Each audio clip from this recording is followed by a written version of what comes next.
The eviction notice arrived on a Tuesday, taped to the apartment door like a death sentence rendered in 14-point Arial font. 30 days to vacate. Elena Vasquez stood in the hallway of the Riverside Apartments holding her daughter's hand, reading words that transformed anxiety into certainty. They were out of time. Maya pressed against her mother's leg, 6 years old and already fluent in the language of adult worry. Her backpack, salvaged from a church donation bin, hung heavy with library books she'd checked out 3 times because buying new ones wasn't possible. The strap had been safety pinned where the original stitching had failed, another temporary fix in a life built entirely from temporary fixes. "Mama, what does it say?" Elena forced her voice steady, though her hands shook holding the paper. "Just a reminder about rent, baby. Nothing to worry about." The lie tasted familiar. She'd been telling versions of it for 18 months, ever since the divorce finalized and Marcus disappeared with their savings and the illusion that marriage meant partnership.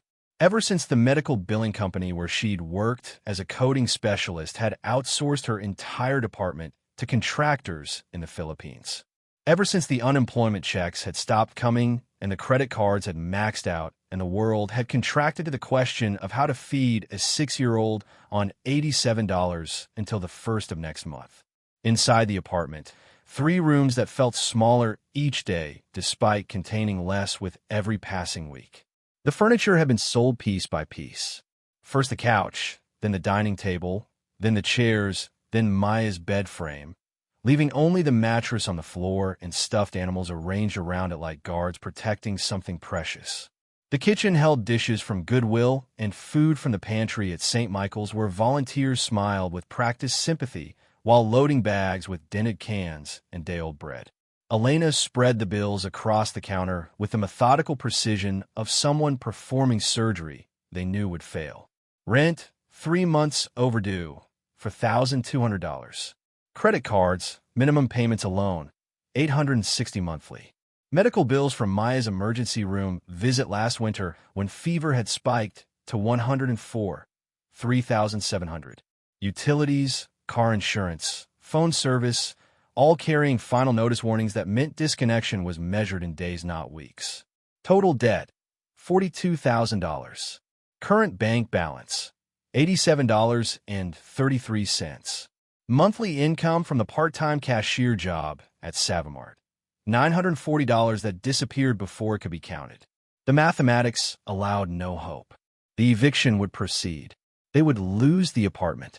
The car would be repossessed when insurance lapsed. Homelessness wasn't a possibility anymore. It was a timeline, a countdown she couldn't stop no matter how many applications she submitted or how many interviews she attended wearing the same blazer she'd bought 8 years ago when employment had seemed permanent. Maya appeared in the doorway, holding a drawing she'd made at school. Bright colors showing a house with a garden and a dog and 2 stick figures labeled Mama and Me. The innocence of it, the unguarded hope, made Elena's chest physically ache. "For you, Mama. So you remember we're going to have a real house someday." Elena took the drawing with hands that trembled despite her best efforts at control. "It's beautiful, baby. We'll put it on the fridge." She secured it with a magnet shaped like California, a gift from her mother before the cancer took her 5 years ago, before Elena had understood that losing a parent meant losing the safety net that caught you when everything else collapsed. Her father had been gone since she was 12, disappeared into addiction and distance, and the particular cruelty of abandonment dressed as self-destruction.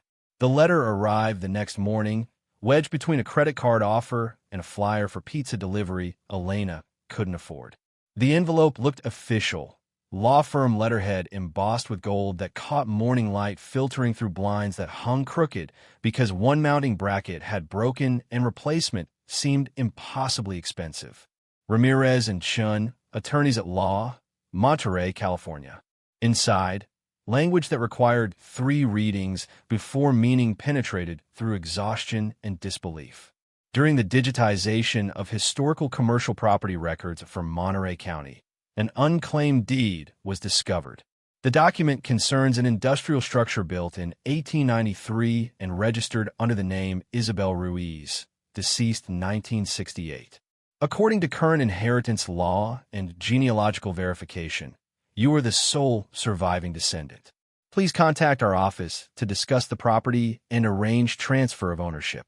Elena read it again, then a fourth time, then called the number listed, half expecting a scam, a mistake, anything except legitimate information about property she'd never heard of from a grandmother she barely remembered. The paralegal who answered, Jennifer according to her introduction, spoke with the efficient courtesy of someone who delivered surprising news regularly. Ms. Vasquez, yes. The property is real. A Cork factory, actually, built during Monterrey's industrial period. Your great-great-grandmother, Isabel Ruiz, owned and operated it until she died. The deed was misfiled in 1968, discovered last month during archive digitization. It's legally yours if you want to claim it. What condition is it in? A pause that communicated more than words. Abandoned for over 50 years. The building is severely deteriorated. The county has classified it as potentially hazardous. To be frank, Ms. Vasquez, most heirs in this situation sell immediately. There's been an offer already. A development company called Coastal Properties wants to purchase it for $800. Given the condition and your circumstances, which we researched as part of verification, that might be your best option. $800. Barely enough to delay one eviction. Certainly not enough to solve anything. But Elena's mind had caught on different words. Cork factory, industrial property, land in Monterey where real estate prices had climbed beyond reach of ordinary people. Can I see it before deciding? Jennifer's hesitation suggested this wasn't the standard response. Of course, but I should mention that accessing the property requires some effort. It's in an isolated area. The roads aren't maintained. And again, the structure is genuinely dangerous. I'll come this weekend. The decision formed without conscious thought, driven by instinct rather than logic. $800 was surrender. Seeing the property was possibility, however remote. And Elena had spent 18 months surrendering to circumstances beyond her control. One weekend, one trip, one chance to make a choice, instead of accepting what was offered felt worth whatever gas money remained in her account. Maya packed for the trip with 6-year-old seriousness, selecting books and toys and her stuffed rabbit with care that suggested she understood this journey mattered. Elena loaded their remaining possessions into the 2009 Toyota that burned oil and made concerning sounds when accelerating, checking tire pressure and fluid levels with anxiety that came from knowing she couldn't afford roadside assistance if anything failed. The drive south took 6 hours through California landscape that transformed gradually from urban sprawl to agricultural valleys to coastal mountains. Maya fell asleep against the window, waking occasionally to ask how much farther in a voice that held hope and exhaustion in equal measure. Elena drove with windows down to save on air conditioning, watching the odometer climb and the gas gauge fall and the temperature rise as afternoon stretched toward evening. They stopped once at a rest area where vending machines dispensed calories at prices that made Elena's stomach clench. $5 for sandwiches that tasted like preservatives and regret. Water from the fountain instead of bottles. Bathroom that smelled of industrial cleaner and too many travelers. Maya held Elena's hand through all of it, sensing her mother's stress, offering comfort through proximity and silence. Monterey appeared as sunset painted the bay in shades of amber and rust. Tourist town built on Steinbeck's legacy and Cannery Row's transformation from industrial decay to boutique shopping. Elena drove through streets where restaurant menus displayed prices that represented her weekly grocery budget, past hotels advertising rates that exceeded her monthly rent, feeling the weight of economic distance between her life and the vacation lives of people who chose Monterey for weekend getaways. The motel she'd found online cost $68 for a room that smelled of mildew and featured a television bolted to the dresser. Maya explored with cautious optimism while Elena unpacked, finding the ice machine and declaring it an adventure, watching Spanish-language soap operas while her mother studied the map Jennifer had provided.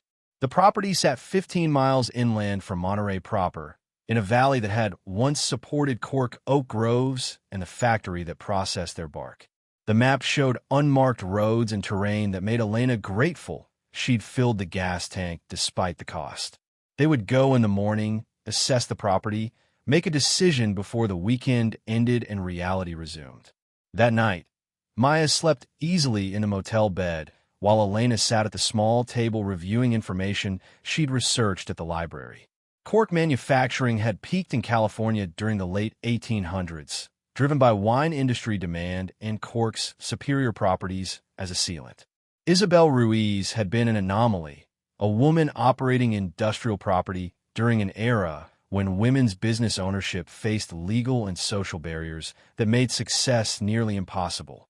The few records Elena found painted a picture of stubborn determination. Isabel had arrived from Spain in 1890 with knowledge of cork harvesting and processing. She'd purchased land, built a factory, employed workers, competed with male-owned operations, and survived through quality and reputation.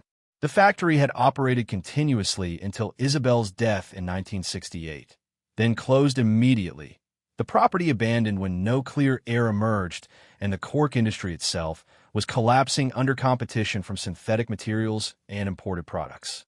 56 years of abandonment. Elena tried to imagine what that meant. Weather and vandals, and time's patient destruction, reducing a working factory to ruins. Roof collapsed, walls breached, machinery rusted beyond recognition. $800 probably overvalued whatever remained.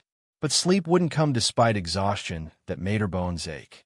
She kept thinking about Isabel, about a woman who'd built something permanent in an era designed to prevent exactly that achievement. About legacy that had survived on paper even when physical structures failed. About the possibility that abandonment didn't always equal worthlessness. Morning brought coastal fog that made the drive inland feel like entering another world. Maya ate convenience store pastries while Elena navigated roads that degraded from paved to graveled to barely distinguishable from the surrounding terrain. The GPS signal failed 15 minutes in, leaving them dependent on Jennifer's hand-drawn map and landmarks that may have shifted over decades. The cork oak grove appeared first, trees scattered and struggling, but unmistakable with their distinctive thick bark. Isabel would have harvested these trees, stripping bark in careful patterns that allowed continued growth, processing cork in the factory that should be appearing soon according to the map's measurements. Then Elena saw it, and her breath caught despite expecting ruins. The factory rose against the hillside like a monument to ambition and collapse. 3 stories of brick and timber, narrow and tall, built with a vertical emphasis that suggested limited footprint but unlimited determination. The roof had partially failed, sections caved inward while others somehow held. Windows gaped empty or boarded over with wood that had weathered gray. The main entrance leaned at an angle that defied structural logic, doors hanging loose on rusted hinges. But it was still standing. 56 years of abandonment, weather, earthquakes, vandalism, time's relentless pressure, and Isabel's factory refused to fall completely. Elena parked the Toyota at a distance that felt safe and stepped out into morning air that smelled of eucalyptus and dust and something else, something industrial that had soaked into earth and wouldn't release even after decades. Maya emerged more slowly, her usual enthusiasm dampened by the scale of decay. "Mama, it looks scary." Elena took her daughter's hand, feeling the small fingers grip tight. "I know, baby, but let's look around. Your great-great-great-grandmother built this. We should at least see what she made." They approached carefully, testing ground that had been disturbed by erosion and burrowing animals. Warning signs posted by the county dotted the perimeter, faded but legible. Dangerous structure. No trespassing. Enter at own risk. Elena ignored them with the logic that ownership, however recent and uncertain, superseded prohibition. The main entrance refused to open fully, door wedged against debris that had accumulated inside. Elena pushed hard enough to create a gap barely wide enough to slip through sideways. The smell hit immediately, rot and rust and bird droppings and something organic that had died and decomposed in darkness. Light entered through holes in the roof and broken windows, creating patterns on the concrete floor that made navigation possible, if slow. The main level had clearly been the processing area. Machinery hulked in the dimness, unrecognizable under decades of rust and dust. Conveyor systems twisted like skeletal remains. Press equipment crouched, massive and silent. Storage racks lined the walls, empty except for debris that might once have been cork or paperwork or the daily detritus of industrial operation. Maya stayed close, one hand gripping Elena's jacket. What do they do here? They made corks, the things that seal wine bottles. Your great-great-great-grandmother owned this whole factory. She built it when most women weren't allowed to own businesses. She must have been brave. The observation landed with unexpected weight. Yeah, baby. She must have been very brave. They explored carefully, Elena testing each step for structural stability before letting Maya follow. The ground floor revealed itself in fragments. Administrative office reduced to collapsed furniture and paper that had degraded into pulp. Worker break room, with the tables still standing and chairs scattered like someone had left for lunch and never returned. Storage areas filled with equipment whose purpose Elena couldn't determine. Stairs to the second level looked treacherous, wooden treads worn smooth, and several completely missing. Elena made Maya wait below while she climbed slowly, distributing weight carefully, testing each step before trusting it. The second floor had suffered more weather damage, roof failure exposing entire sections to rain and sun that had warped wood and rusted metal and created an obstacle course of fallen beams and collapsed ceiling panels. More machinery dominated this level, larger equipment that must have required industrial installation. Core processing apparently involved multiple stages, each requiring different tools and techniques. Elena recognized nothing specific, but understood the general principle. Raw material transformed through mechanical and chemical processes into finished products ready for commercial sale. The third level revealed a surprise that made Elena stop at the top of the stairs. This floor had been Isabel's domain, clearly. Administrative space with an office that still held a massive wooden desk, leather chair cracked and faded but structurally intact. Filing cabinets lined one wall, drawers hanging open, contents long since scattered or stolen. A window, miraculously unbroken, overlooked the valley where Cork oaks still struggled to survive. But the real discovery was the photographs. Someone, probably Isabel, had mounted dozens of photographs on the wall behind the desk. Many had fallen or been damaged by moisture, but enough remained to tell a story. Isabel Ruiz in work clothes, standing beside machinery. Isabel with workers, all men, their expressions showing respect that couldn't be faked. Isabel shaking hands with men in suits, business transactions captured for posterity. Isabel alone in front of the factory, the building pristine and proud, smoke rising from stacks that indicated active production.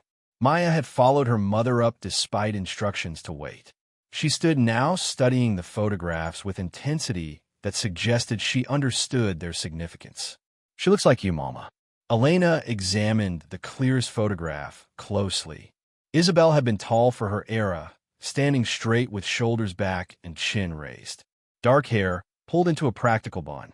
Strong hands visible even in the photograph's grain. Eyes that looked directly at the camera without the hesitation or performance common to portraits from that period. And yes, something in the bone structure, the set of the mouth, the way she carried herself suggested genetic connection across generations. Maybe a little. They spent 2 hours exploring, documenting everything with Elena's phone camera, avoiding areas where structural failure seemed imminent. The factory revealed itself as larger than initial impression suggested, with basement levels that Elena refused to enter due to standing water and darkness, and annexed buildings that had once housed generators and maintenance equipment. Everywhere, evidence of Isabel's operation. Machinery that must have cost fortunes in the 1890s. Engineering solutions that showed sophisticated understanding of industrial processes. Safety features that suggested concern for workers exceeded legal requirements of the era. This hadn't been a marginal operation.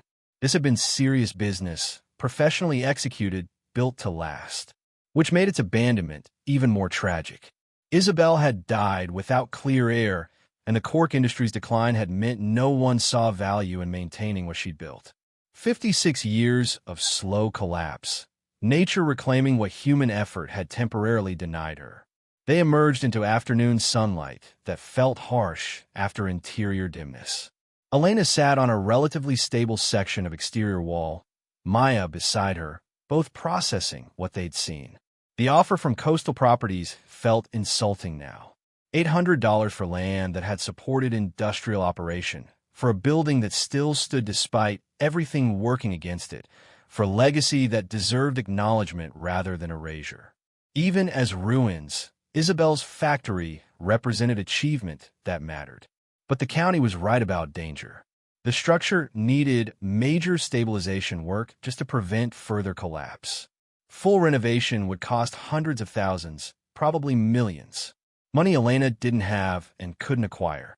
The debt that made sleep impossible didn't include funds for restoring abandoned factories in rural California. A vehicle approached, engine sound carrying across the valley before the truck appeared. Newer model, clean, purposeful. It pulled up beside Elena's Toyota, and a man emerged, 60-something, expensive casual clothes, smile that didn't reach his eyes. "Ms. Vasquez? I'm Richard Brennan, Coastal Properties. Jennifer mentioned you were visiting this weekend. Thought I'd stop by, see if you had questions." The timing felt too convenient to be coincidence. Elena stood, positioning herself between the man and Maya through protective instinct that required no thought. "How did you know I'd be here today? Small town. Word gets around when the old Ruiz factory's owner finally surfaces." His attention shifted to the building, expression calculating. "It's in worse shape than I remembered. County's going to condemn it eventually. Cost you fines if you don't address the hazard. Our offer of $800 saves you that trouble." "I haven't decided yet." Brennan's smile tightened. "Ms. Vasquez, be realistic. You're from Riverside, recently unemployed according to public records, facing eviction. You've got a young daughter who needs stability. $800 isn't much, but it's something. And it's more than this pile of bricks is worth to anyone except someone wanting to clear the land for development." The casual mention of her circumstances felt invasive and threatening in equal measure. "You research me. Standard due diligence. Coastal Properties doesn't make offers without understanding the situation." His tone shifted, becoming almost paternal. "Look, I understand attachment. Your ancestor built this place. That matters. But sentiment doesn't pay bills or keep roofs over children's heads. Take the money. Walk away. Let us handle the demolition and cleanup. Everyone benefits." Maya had moved closer to Elena, sensing tension even if she didn't understand its source. Elena kept her voice steady despite anger rising hot in her chest. "Why do you want it so badly? If it's worthless ruins, why offer anything?" Brennan's expression flickered, calculation showing through the practiced friendliness. "The land. Property values in Monterey County keep climbing. Coastal residential development is the plan. This location has access to utilities and road infrastructure. Once we clear the factory, we can subdivide, build 20 luxury homes, profit on the wine country aesthetic. So you're offering $800 for land worth millions. Worth millions after significant investment in development.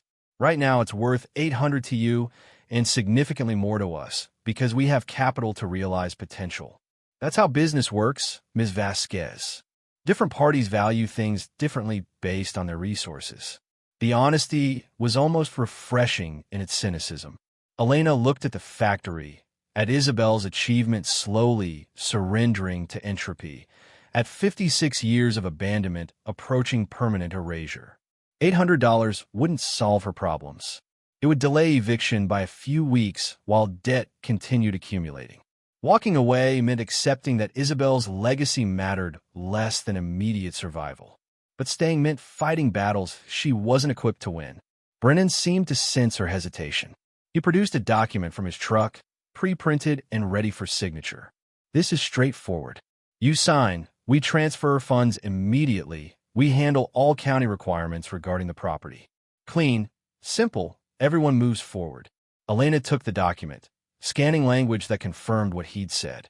Simple sale, immediate payment, all liability transferred to Coastal Properties effective upon signing. Her thumb rubbed across the signature line, feeling paper texture that separated decision from execution. I need to think about it. Brennan's patience showed signs of strain. There's nothing to think about. You need money. We're offering money. Anything else is just pride preventing practical choice. Maybe pride matters. The response surprised Elena as much as it seemed to surprise Brennan. She handed the document back and signed. I'll let you know by Monday. His expression hardened into something colder than his earlier performance. Monday, the offer drops to $500. Tuesday, it's gone entirely.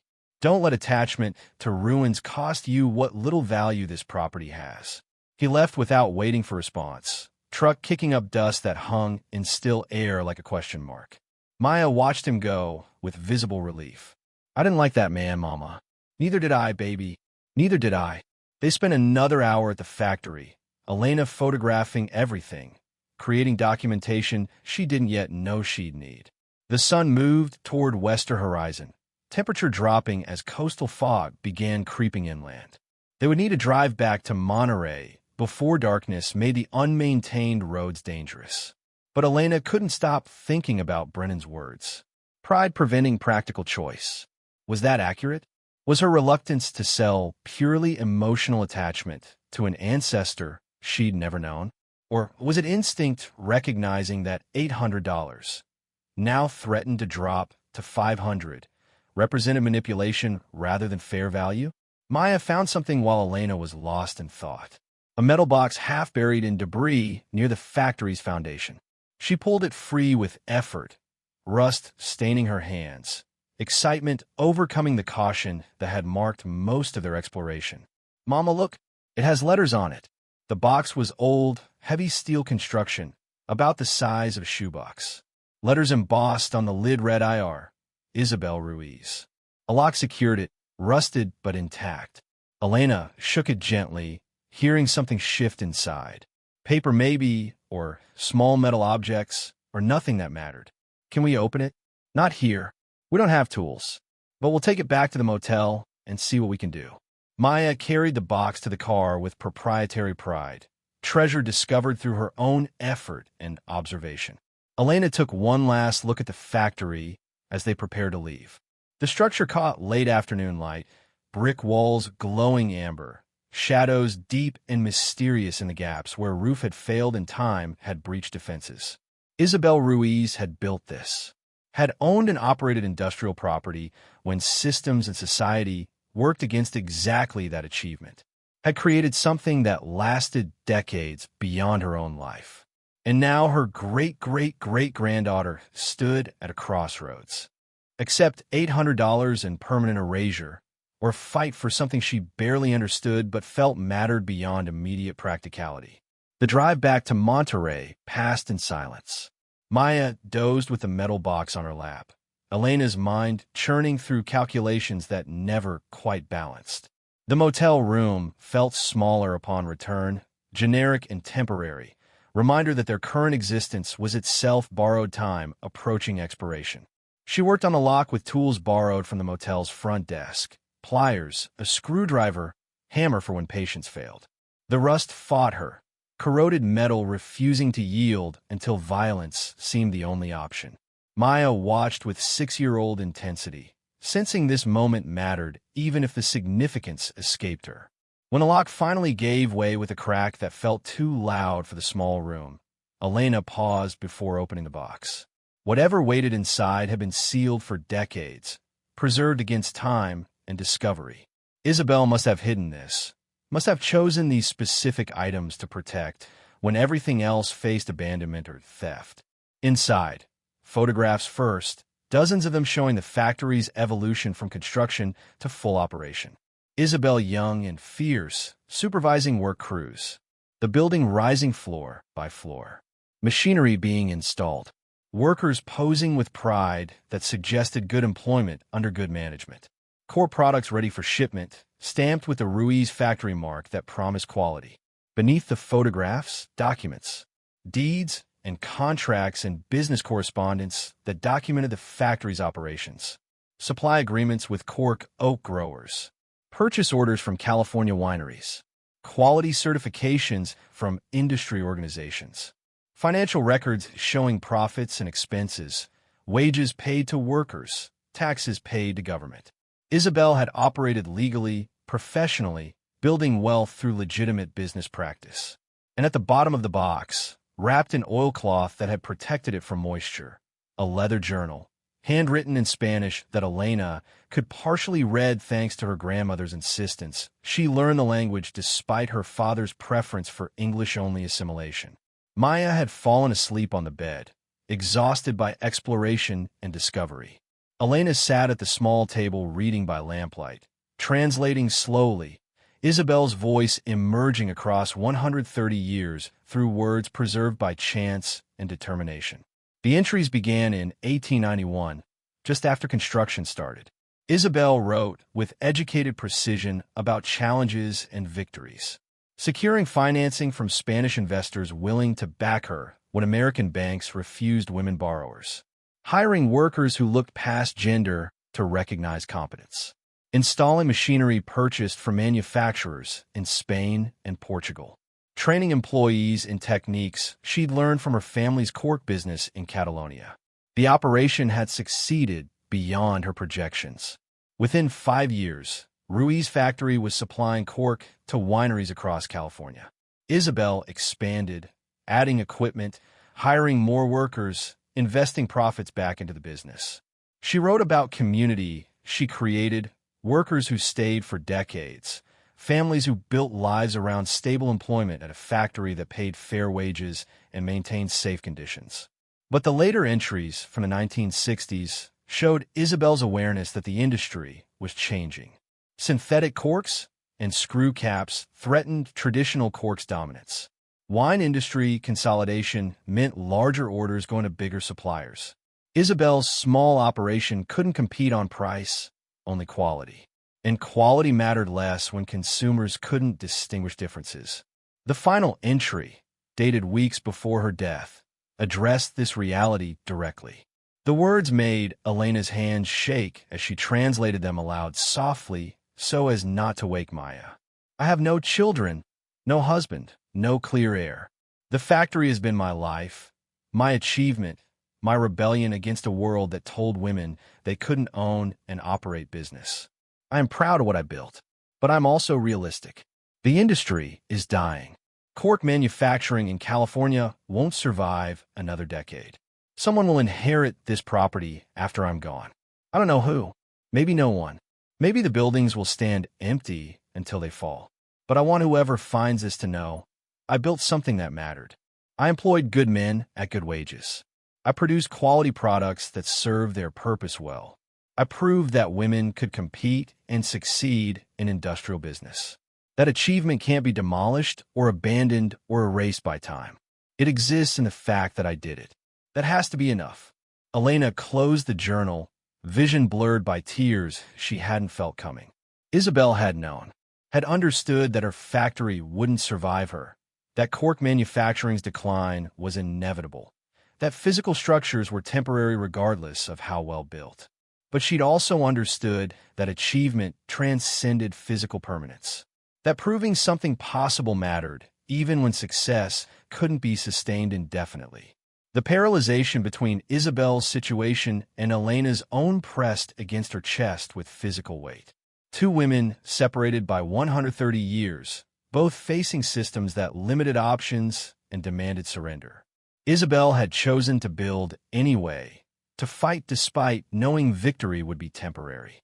What would she think of her descendant accepting $800 for land where that fight had happened?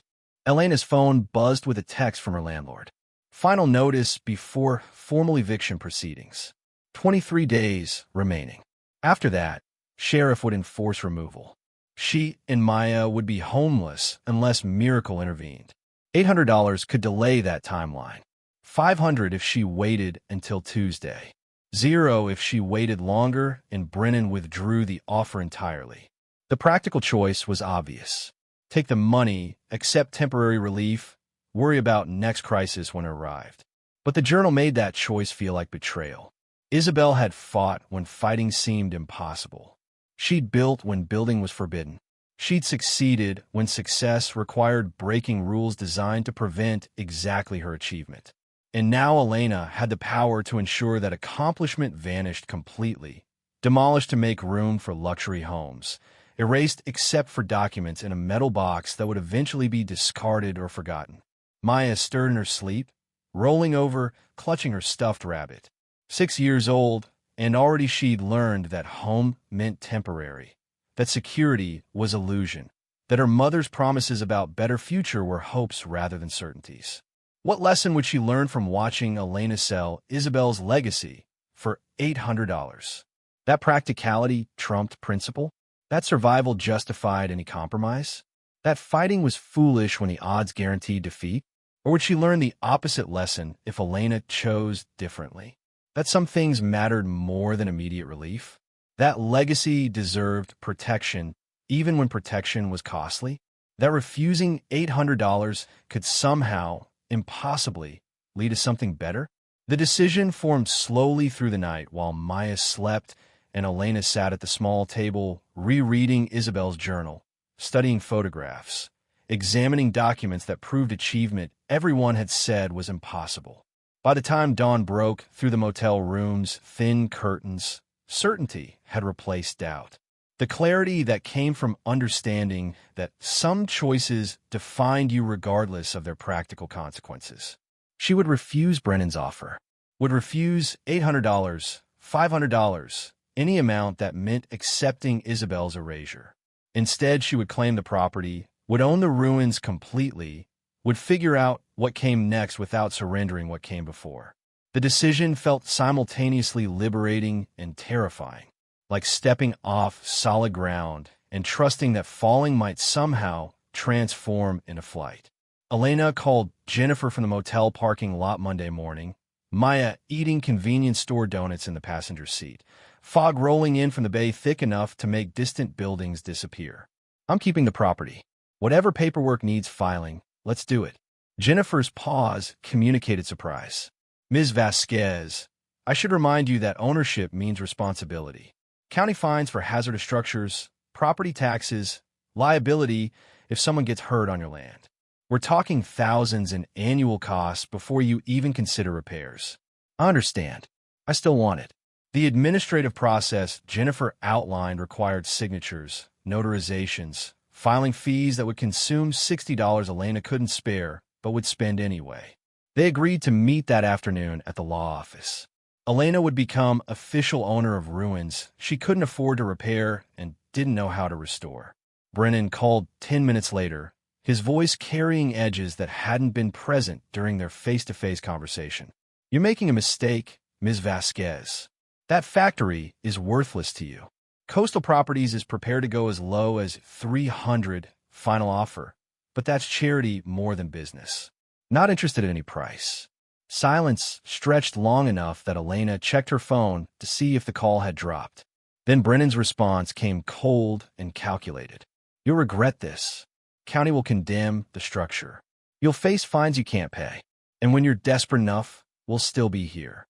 But the price will be whatever we decide it's worth that day, not what we're offering now." The threat was clear enough. He disconnected before Elena could respond, leaving her staring at her phone with certainty that refusing his offer had made an enemy of someone with resources and patience to make her life difficult.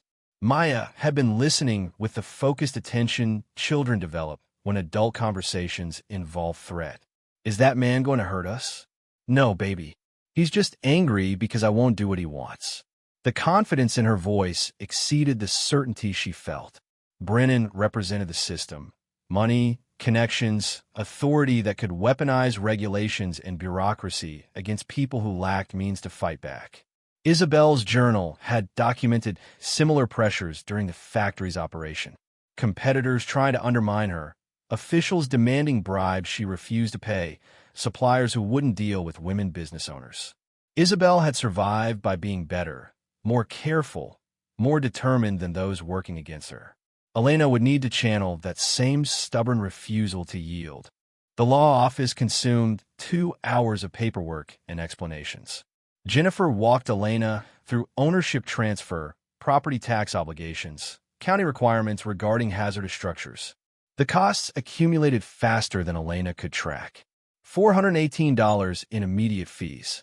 Estimated property taxes of $1,100 annually. Required structural assessment from certified engineer costing minimum $2,000. Insurance that would be either prohibitively expensive or impossible to obtain given the building's condition. But when Jennifer handed over the deed with Elena's name officially registered, something shifted.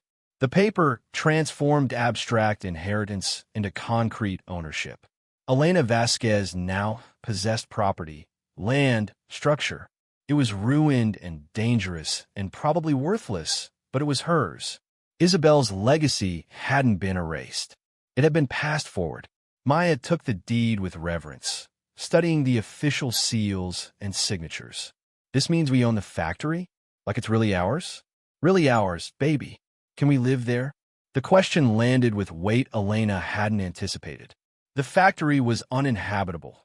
No plumbing, no electricity, structural damage that made occupancy genuinely dangerous. But Maya's question suggested imagination beyond current reality. Could they live there eventually? Could ruins be transformed into a home? Not yet, but maybe someday. They returned to the factory Tuesday afternoon, Elena having spent the previous night at the motel researching structural engineering basics and Cork manufacturing history.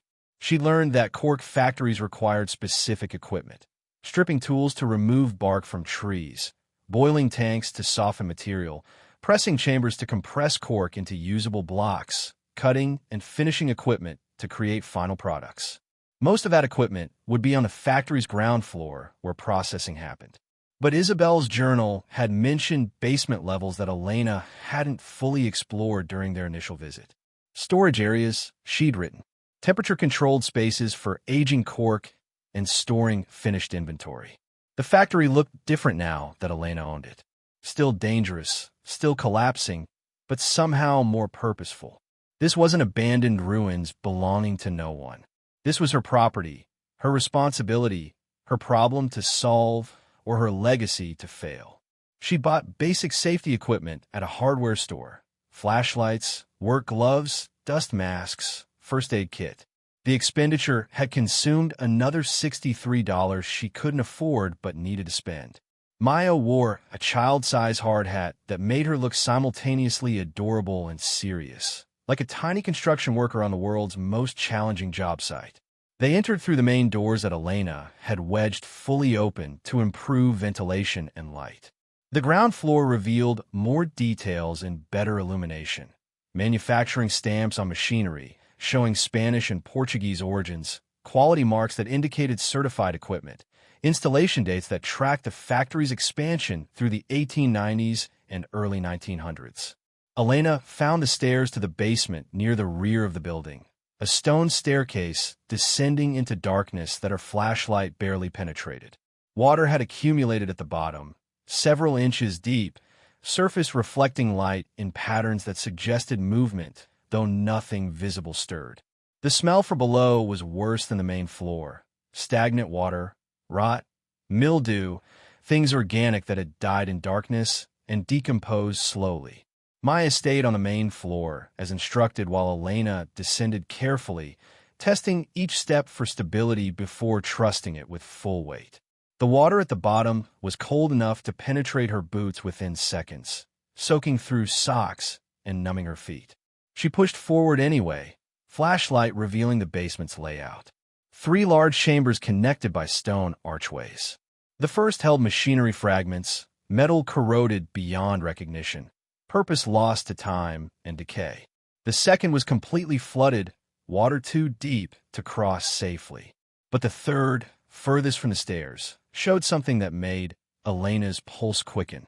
A door, heavy wood construction with metal reinforcement, set into the stone foundation wall. A door that shouldn't exist unless something beyond basic storage required protecting. Elena waded through ankle-deep water, mud sucking at her boots, cold seeping up her legs. The door had been secured with a padlock that had long since rusted through. She pulled it free, hearing metal fragments splash into the water around her feet, and pushed against wood that resisted before giving way with a groan that echoed through the basement. The chamber beyond was dry, elevated slightly above the water level, carved directly into the hillside the factory had been built against. Elena's flashlight revealed a space perhaps 20 feet square, ceiling low enough that she had to duck slightly, walls showing tool marks from excavation. And stacked along those walls, metal containers. Dozens of them, each about the size of a large suitcase, sealed with wax and marked with the Ruiz factory stamp. Cork storage, Elena assumed initially. Isabel preserving her best inventory in a protected environment. But when Elena opened the nearest container, prying away wax that had hardened into brittleness, what she found wasn't cork. Papers.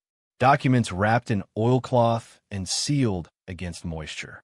She lifted them carefully, carrying them back toward better light on the main floor, aware that whatever Isabel had hidden here mattered enough to warrant serious protection. Maya greeted her return with relief and curiosity. "What did you find, Mama?" Elena spread the documents on the cleanest section of floor she could locate, using her phone's flashlight to supplement the natural light filtering through broken windows and roof gaps. The papers were in remarkable condition given their age, ink still legible, paper intact despite decades in storage. Property deeds, dozens of them, land parcels surrounding the factory, hundreds of acres that Isabel had acquired over decades of operation. Elena's hands shook as she recognized the implications. Isabel hadn't just owned the factory. She'd owned massive tracts of Monterey County land, purchased when prices were negligible, held through eras when rural property had no value beyond agricultural use. But more documents lay beneath the deeds. Stock certificates, investments Isabel had made in California wineries, shipping companies, railroads. The certificates looked official, stamped and signed, though many of the companies named had probably ceased to exist generations ago. Elena set them aside, uncertain of their significance, focusing instead on what came next. Mining claims. Isabel had staked claims on property adjacent to the factory, rights to extract minerals, metals, resources. The claims were dated 1890s and early 1900s, filed properly according to territorial law, preserved even as the claims themselves had surely expired or been superseded by modern regulations. And beneath everything else, wrapped in multiple layers of oilcloth, a map, hand-drawn with careful precision, showing the factory and surrounding land in detail that suggested surveying knowledge or access to professional mapping services. Areas were marked with notations in Spanish that Elena translated slowly. Cork oak groves, viable timber, water sources, and one section marked with special emphasis, Camara de Prensado, Deposito de Valor. Pressing chamber, valuable deposit. Elena's Spanish was adequate, but not perfect. Deposito could mean deposit in the banking sense, or it could mean storage. Valor meant value. Valuable deposit or valuable storage. Isabel had marked the pressing chamber as containing something important enough to note on a hidden map. The pressing chamber would be on the ground floor where cork processing happened. Elena had seen massive equipment there during initial exploration, but hadn't understood its specific purpose. Now, with the map as guide, she needed to look more carefully. Maya helped search, both of them moving through the ground floor with attention they hadn't applied during first visits. The equipment revealed itself as more sophisticated than Elena had recognized. Cork processing required stages: boiling to soften bark, pressing to remove impurities and compress material, drying, cutting, finishing. Each stage had dedicated machinery, much of it still partially intact despite decades of abandonment. The pressing chamber occupied the factory's northeast corner, a reinforced space with brick walls thicker than elsewhere. The press itself was massive, hydraulic system that must have required tremendous power to operate. Metal plates designed to compress cork between them, forcing out moisture, achieving the density necessary for quality corks. But the pressing chamber was elevated, floor raised several feet above the rest of the ground level. Elena hadn't noticed during previous visits, the difference subtle enough to miss unless specifically looking for it. And beneath that elevated floor, she found the access panel near the rear wall, hidden behind collapsed shelving that had fallen decades ago and never been cleared. The panel was metal, flush with the floor, secured with bolts that had rusted but remained functional. Elena borrowed tools from a maintenance room she'd located earlier, wrench, hammer, pliers, and worked on the bolts with determination that increased as each one gave way. Maya watched with growing excitement. "Mama, what's under there?" "I don't know yet, baby. But your great-great-great-grandmother marked it on her map as important. So let's find out." The final bolt came free after 10 minutes of effort that left Elena's hands blistered despite work gloves. She used a pry bar to lift the panel, metal scraping against metal with sounds that spoke of decades without movement. The panel was heavy, requiring all her strength to shift it far enough to reveal what lay beneath. Darkness, complete and absolute. Elena's flashlight penetrated maybe 20 feet before being swallowed by space that extended beyond her light's reach. She found a chamber beneath the pressing room floor, hidden space that the factory's exterior dimensions suggested shouldn't exist, unless Isabel had excavated into the hillside, creating underground storage that wouldn't be visible from outside and wouldn't appear on any official building records. A ladder descended into darkness, metal rungs attached to the stone wall. Elena tested the first rung carefully, then the second, finding them solid despite surface rust. She looked at Maya, who was practically vibrating with anticipation and concern in equal measure. "Stay here. I'm going down to look. If anything happens, if you hear anything wrong, run to the car and call 911. Understand?" Maya nodded solemnly, already pulling out Elena's backup phone that they kept charged for emergencies. "Be careful, Mama." Elena descended slowly, counting rungs as she went. At 25 feet, her boots touched solid floor. The space was completely dark except for a flashlight beam, air cool and dry despite being underground. Temperature control, she realized.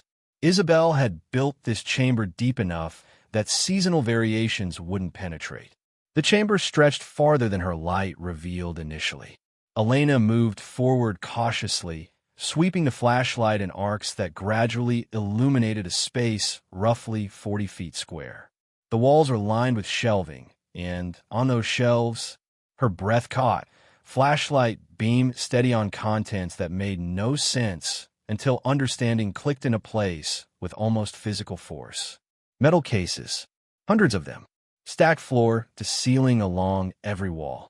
Each case identical to those she'd found in the basement's hidden room, marked with the Ruiz factory stamp, sealed with wax that had hardened over decades. But these cases were different. They were heavier, the metal reinforced, locks that suggested security beyond simple moisture protection. And when Elena opened the nearest case, prying away wax and working the corroded lock until it gave way, what she found inside made her hands start shaking uncontrollably. Gold coins, dozens of them, not collectibles or curiosities, but serious bullion. Each coin stamped with weight and purity marks. 1890s dates. Denominations that Elena's limited numismatic knowledge suggested were $20 double eagles. Each coin worth far more than face value based on gold content alone. She opened another case with hands that fumbled the lock twice before succeeding. More gold. Different coins, Spanish pieces, Portuguese, some she didn't recognize, but all precious metal, all preserved in condition suggesting careful storage and protection. A third case held silver. Bars stamped with mint marks and purity certifications. The kind of silver that represented serious wealth, even when minted, worth exponentially more now if precious metal prices had risen the way Elena suspected they had. She worked faster now, opening case after case, documenting what she found with her phone's camera, though her hands shook so badly the images would be blurred. Gold coins by the hundred, silver bars by the dozen, copper coins in quantities that suggested bulk storage. And in cases near the chamber's rear, gemstones, loose stones wrapped in cloth, some cut and polished, others rough but clearly valuable.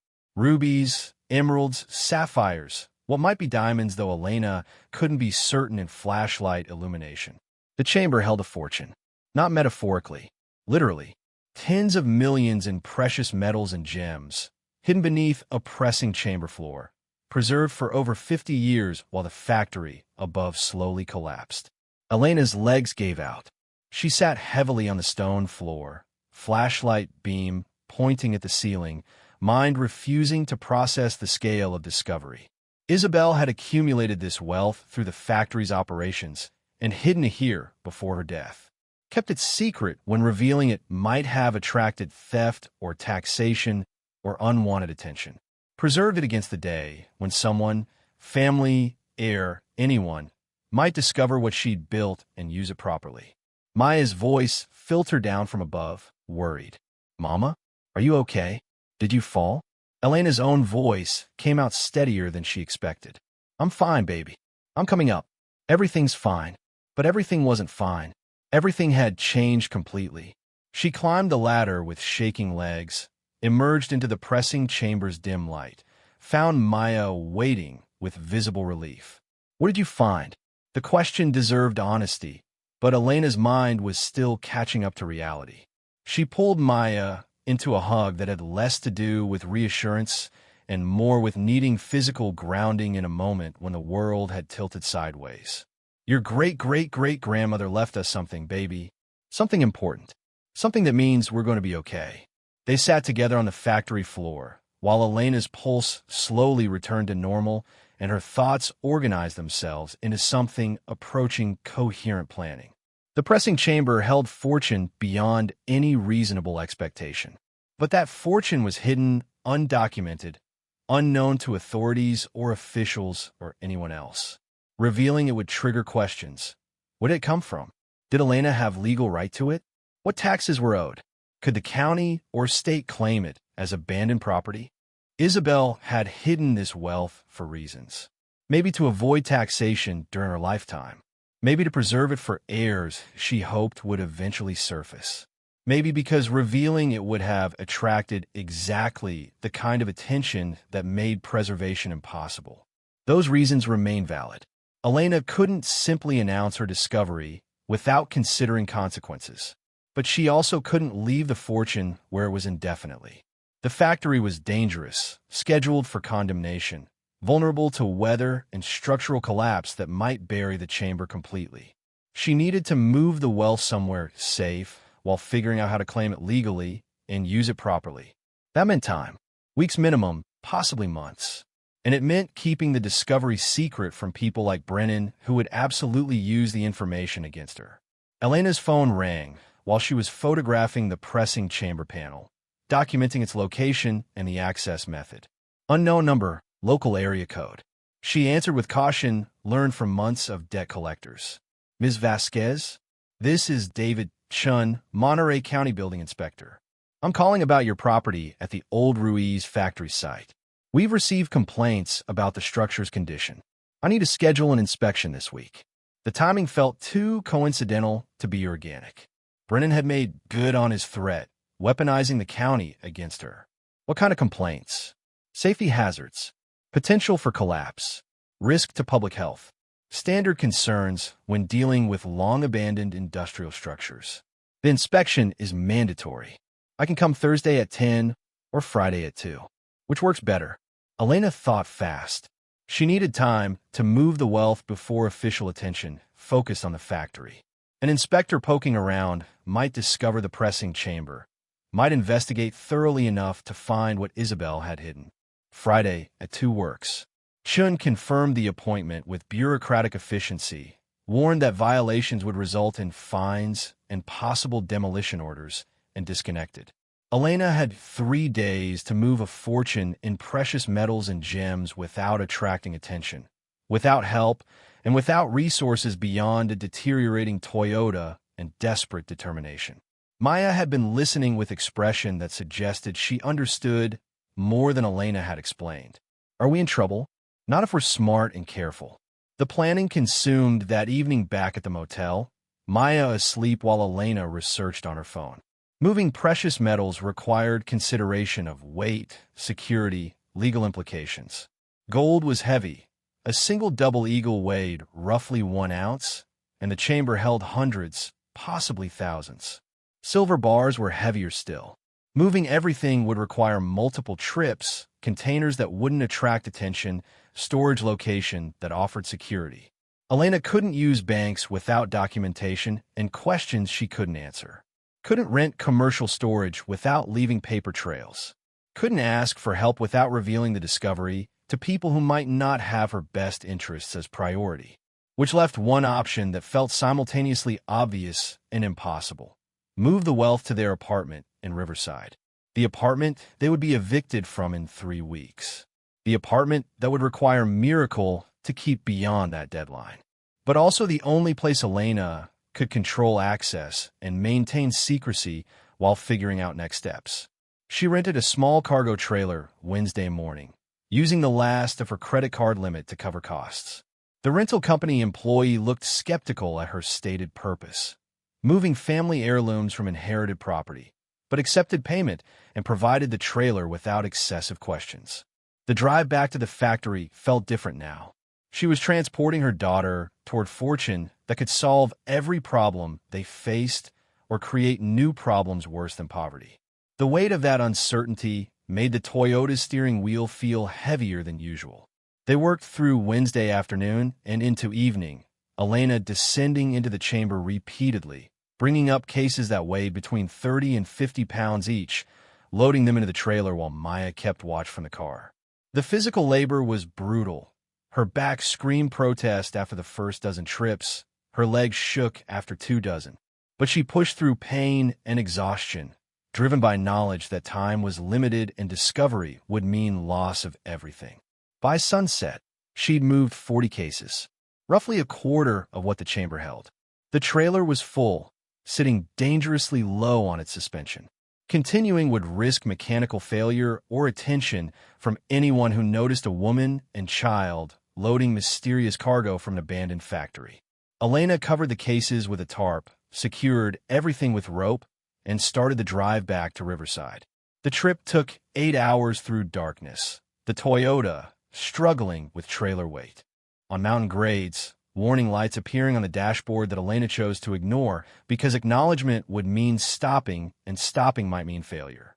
They reached the apartment at 3 in the morning Thursday. Elena unloaded quickly, carrying cases upstairs 2 at a time, stacking them in the bedroom closet where eviction couldn't reach them yet. Her body moved on autopilot, muscle memory and determination overwhelming exhaustion. Maya helped where she could, her small hands wrapping around case handles, her 6-year-old strength contributing more emotional support than practical assistance. The unloading took 2 hours. When finished, Elena returned the trailer, drove back to the apartment, and collapsed on the air mattress beside Maya with bones that felt like they'd been replaced with lead. She woke 6 hours later to pounding on the door that suggested authority rather than social visit. The landlord, accompanied by a woman in a business suit carrying a clipboard and an expression that promised bureaucratic unpleasantness. Ms. Vasquez, this is Patricia Morrison from the Eviction Mediation Service. We're here to discuss your account status and the timeline for vacating the premises. Elena stood in the doorway, aware of how she looked after 3 hours of sleep and yesterday's physical labor. Maya appeared behind her, silent witness to another adult conversation about their precarious situation. The discussion was brief and conclusive. 18 days until sheriff enforced eviction. No possibility of extension. Suggestion that Elena contact homeless services for family shelter options.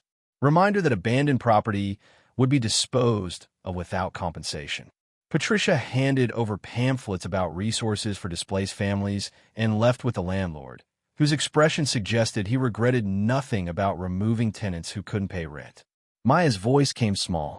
Are we going to be homeless, Mama? Elena thought about the 40 cases hidden in the bedroom closet, fortune that could prevent homelessness and solve every financial problem they faced. But fortune she couldn't access without revealing its existence and potentially losing it to legal challenges, taxation, or worse. No, baby, we're going to figure this out. Friday brought rain that turned unpaved roads around the factory into mud that threatened to trap the Toyota permanently. Elena made 3 more trips anyway, moving 30 additional cases from the underground chamber to their apartment. Each trip risked discovery, mechanical failure, accidents that would expose everything. But each successful journey meant more of Isabel's fortune secured before the county inspector arrived and potentially complicated access. David Chun appeared exactly at 2 o'clock, driving a county vehicle and carrying equipment that suggested he took his job seriously. Elena met him at the factory entrance, blocking access while trying to appear cooperative rather than defensive. "Ms. Vasquez, I need to conduct a full inspection. Interior and exterior, all levels, comprehensive assessment of structural integrity." "Of course, but I should warn you, some areas are dangerous. Flooded basement, collapsed sections. I've been documenting everything for insurance purposes." Chin's expression suggested he'd heard similar warnings before. "I'm certified for hazardous inspections. Let me worry about safety." He spent 2 hours examining the factory with thoroughness that made Elena's stomach clench with anxiety. He photographed damaged sections, measured structural elements, took notes that would become the official record determining the property's fate.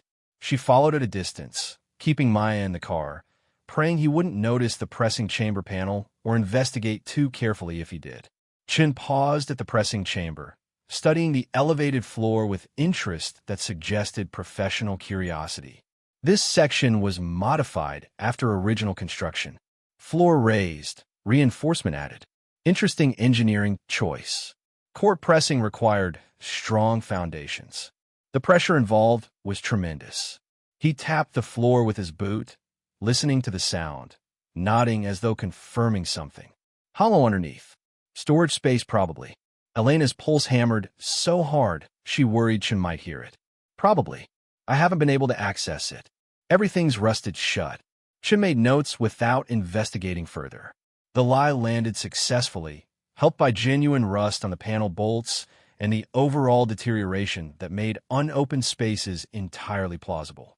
His final assessment, delivered outside near his vehicle while rain intensified, confirmed Elena's worst fears. This structure is a hazard. Immediate risks of collapse, environmental contamination from chemical residues, public safety concerns. I'm issuing a red tag. No occupancy, no entry without proper safety equipment and supervision. You have 90 days to present a remediation plan or face demolition orders. What does remediation cost? Conservatively, $300,000 to $500,000 for stabilization alone. Full restoration would be millions. His expression softened slightly. "Ms. Vasquez, I understand this is family property, but sometimes buildings reach the end of their useful life. Demolition and site clearance might be your most practical option." The recommendation echoed Brennan's pressure, though Chin's motivation seemed more paternalistic than predatory. Elena thanked him for his time, accepted the red tag notice, and watched him drive away with relief that he hadn't discovered what Isabel had hidden. But the 90-day timeline was new pressure. She had 3 months to either fund impossible restoration or accept demolition that would bury the remaining fortune beneath rubble if she couldn't move it all first. 3 months while facing eviction in 18 days and no legal way to access wealth hidden in her closet. The solution formed slowly over the weekend, while Elena made 4 more trips to the factory, moving another 50 cases. She was exhausted beyond measure, her body screaming protest, her mind fuzzy with sleep deprivation. But the chamber was nearly empty now. Maybe 30 cases remained, and she could retrieve those in 2 final trips before the county's red tag made access more complicated. What she needed was time and expertise. Someone who understood precious metals and how to convert hidden wealth into usable funds without triggering investigations. Someone trustworthy enough to not simply steal everything once they understood its value. The name came to her Monday morning while she was researching coin dealers and precious metal buyers. Carlos Rivera, her mother's cousin, family she hadn't spoken to in years, who ran a jewelry and estate sales business in Los Angeles. She'd heard he dealt with unusual acquisitions, handled estate liquidations that sometimes involved valuable surprises. The phone call was awkward initially, Reconnecting with family after years of silence, made worse by her mother's death and Elena's subsequent isolation. But Carlos remembered Elena's mother fondly, and listened with increasing interest as she explained her situation in vague terms about inherited property and items that needed evaluation. Can you come to LA?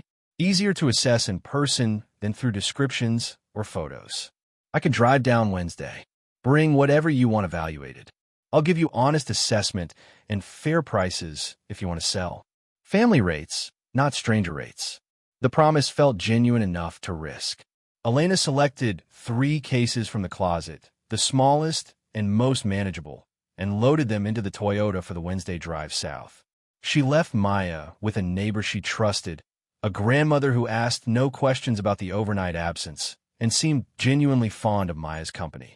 Los Angeles traffic was as brutal as reputation promised, adding 2 hours to what should have been 4-hour drive.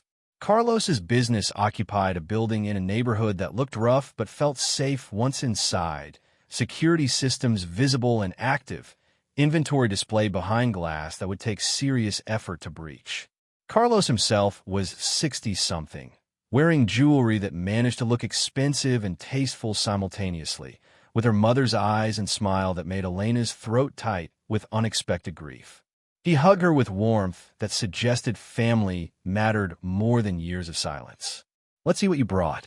Elena opened the first case in Carlos's secure evaluation room. Windows frosted, door locked, camera systems active. The gold coins spilled across the felt-covered table, catching light, making no sound except quiet metallic settling.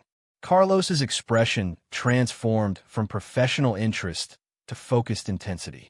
He lifted a double eagle, examined it with a loupe, weighed it on a precision scale, checked against reference materials. When he spoke, his voice carried restraint that failed to hide excitement. These are genuine. Late 1800s double eagles, excellent condition. Each one is worth minimum $1,500 current market value, possibly more to collectors depending on mint marks and rarity. Elena did math that made her dizzy. If each case held roughly 50 coins at $1,500 each, that was $75,000 per case. Times 40 cases moved to Riverside, plus the 3 here, plus 30 remaining at the factory. How many do you have? The question demanded honesty if Carlos was going to help. Elena told him everything. The inherited factory, the hidden chamber, Isabel's fortune, the approximately 200 cases total, maybe 10,000 gold coins plus silver and gems she hadn't properly cataloged. Carlos sat heavily in his chair, staring at the coins spread across the table. Your great-grandmother hid millions in precious metals under a factory floor, and nobody discovered it for 50 years? Nobody knew to look. The factory was abandoned, forgotten. Isabel had no clear heir. The property paperwork was misfiled until recently. He was silent for long enough that Elena worried she'd miscalculated his trustworthiness. Then he looked at her directly, expression serious. What you have is museum-level discovery, historic significance beyond the monetary value, but also complicated legally.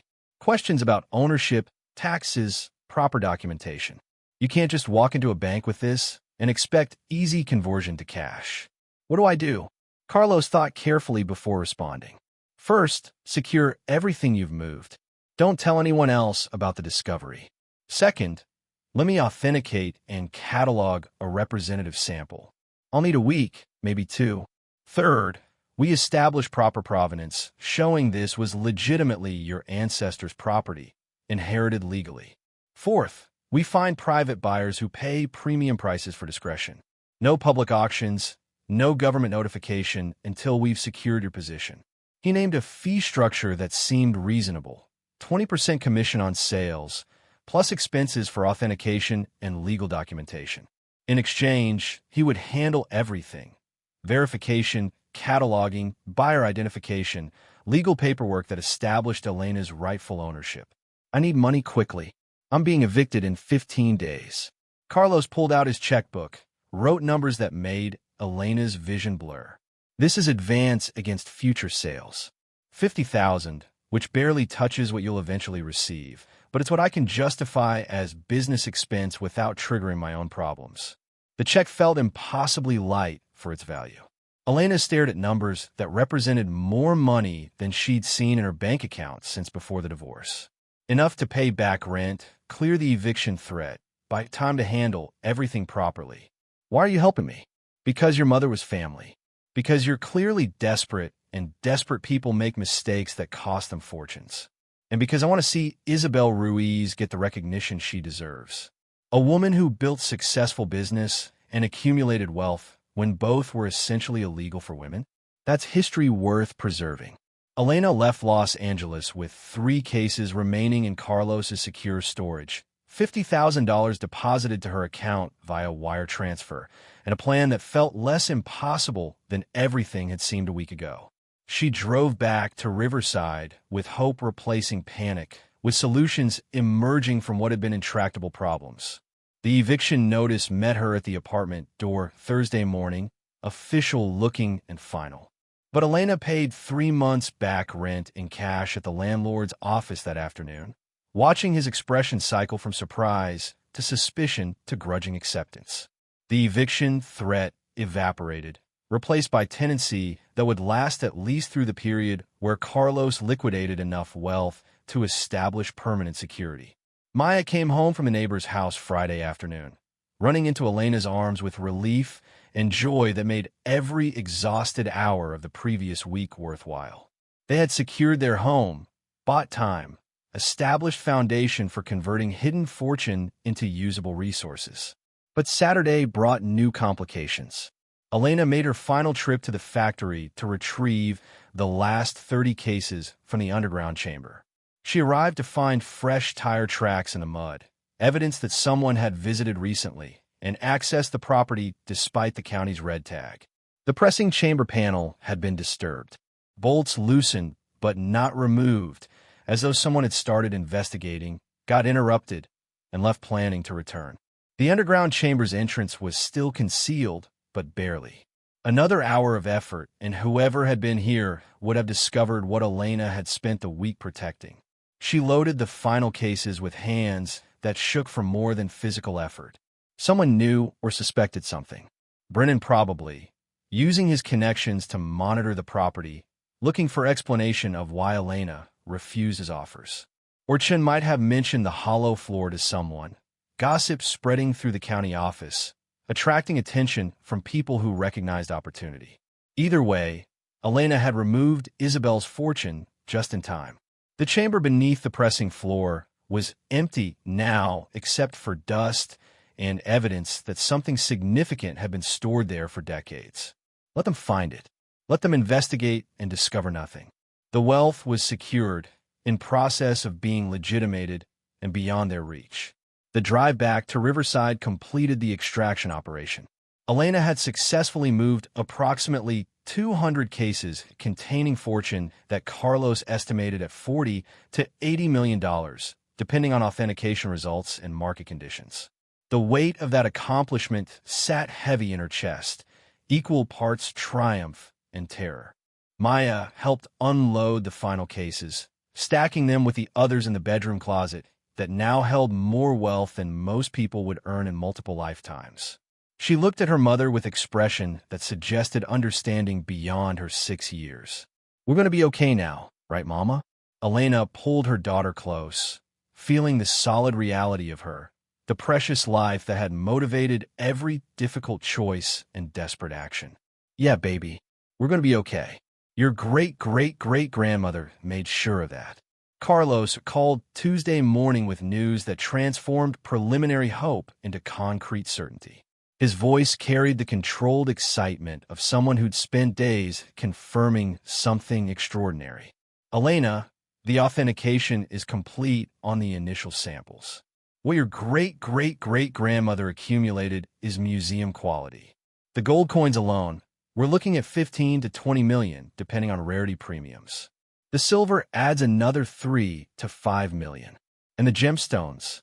He paused, and Elena could hear papers shuffling. "I had a certified gemologist examine them. Several are exceptional quality. There's a ruby that could sell for $500,000 by itself. Conservative estimate for everything you've moved, $42 million. Elena sat heavily on the apartment floor, phone pressed against her ear, trying to process numbers that exceeded comprehension.